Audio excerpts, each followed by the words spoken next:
The next square in a Voyage East knit-along is the koi fish. Here we will discuss mixing 3 colorwork techniques, intarsia, stranding, and duplicate stitch, which were all used in this square. In this video, we are working on the koi fish square.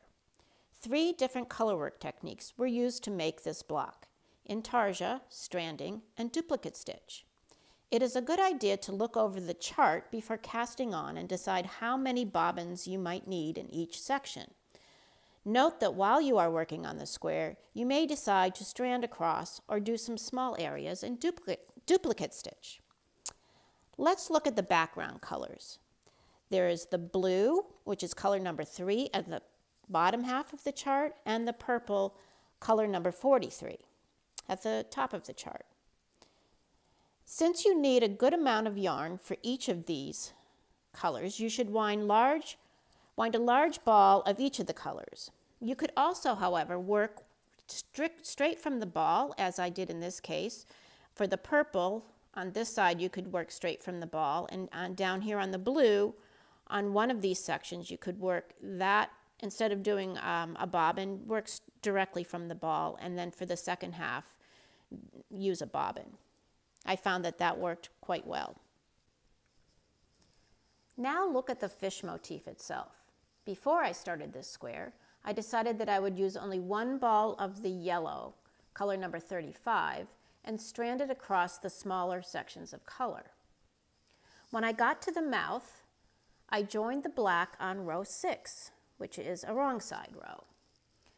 Then, and I worked across, joined the black right here, did this mouth, came across. Then on row 7, I came up to this black, worked this one black stitch here, but then I realized I would have to strand this black all the way across to join it here, and I thought that would not be a good idea. So I decided that I would work these last 3 stitches in duplicate stitch. At that point, I had to decide what color I was going to use instead of the black. Was I going to use the yellow or the blue? And I thought it would be a good idea to use the yellow, as that color stands out a little bit more than the blue. So for the next 3 rows, for these 3 black stitches, I worked them in yellow instead of black. And then after the swatch is done, or halfway through, I would embroider them in duplicate stitch. So now I'm going to duplicate stitch these 3 black stitches. You could wait until the whole square is done, but I thought I'd show you now in process. So here is the end of the mouth here, and I go over 1 yellow stitch and up 1 stitch, and I'm going to duplicate stitch that second stitch. So I'll just quickly show you how to do that. One down below. There's that is the 1 stitch there, and then over 1 and up 2. So as you can see, very easy to see which stitches to embroider over, because the yellow is much brighter. So I have now completed embroidering all 3 stitches in black.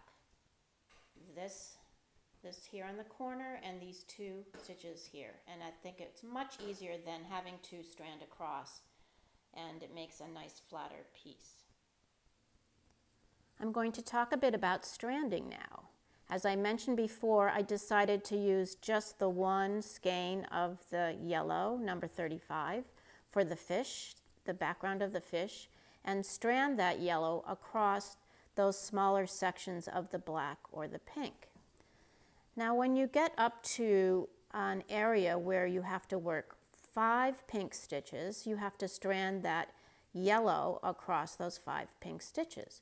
So I could purl the 5 pink stitches that I need to, and then I would have to bring that yellow yarn across the back over those 5 stitches, and that creates a long strand, sometimes called a float. And those floats or strands can get stuck in fingers, and it's just sometimes can pull too tight. So what the best thing to do is, and what the rule of thumb is, if it's 5 or more stitches, you want to twist that yellow yarn every 3 stitches, let's say. So I'm going to do 3 pink, purl 3 pink. Then I'm going to twist the yellow around the pink again to catch it, and purl 2 to make the 5 pink stitches. And then when I get to the yellow, which is the next, I'm going to have to purl 2 yellow, it is right there ready to be used, and it doesn't make such a long strand across the back of the work.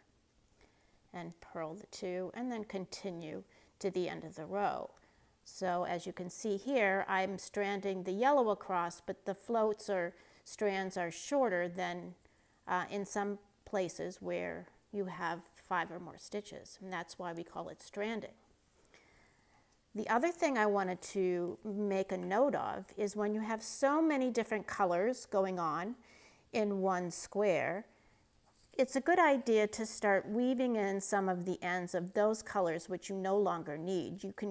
You want to cut them off and leave a small piece for sewing in, and you could leave them just hanging, but it gets kind of tangled at some point. So I have woven in some of those ends already, so it's a much cleaner fabric on the back, and it makes it much easier to work all the different colors and not get so twisted.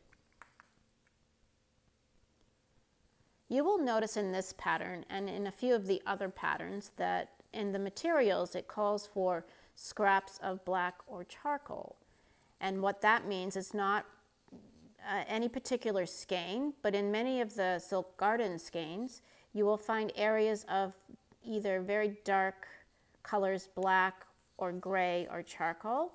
And what you need to do is to pull from the skein that area, a few yard or two of the black area for these small little sections in black. Now all that is left is to complete the fish's tail. You can incorporate any of these 3 techniques that I've described before to complete your square, and have fun.